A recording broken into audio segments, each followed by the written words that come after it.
Hello guys, ito ganap sa Road 10 ngayon, oh. Wala talagang pagbabago dito sa Road 10.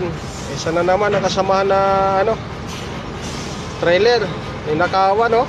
Grabe talaga mga kawatan dito. Walang katakot-takot. Ayun, oh. Ubos. Limas ang gamit. Tools, kaldero, kalan, jack. Grabe talaga itong mga kawatan dito sa road din, no? Walang katakot-takot. Nako po, kung sa akin nangyari yan, ganyan, mga bata na yan, paghahampasin ko talaga ng tubo yan, oh, kaysa magbayad ganyan. At charge sa driver sa kasapainan yan. Yung mga tools na yan, oh. Ilang jack yan, 2 jack ang nadali. Tapos yung mga tire rings, super kalan, yung mga lutuan pa nila. Ayun, oh, jack. Grabe talaga mga tao rito.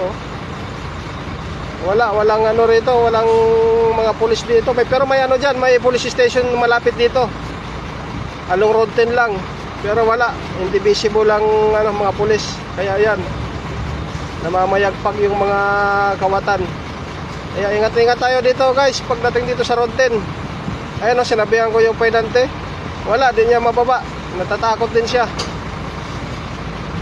Siguro ko mga bag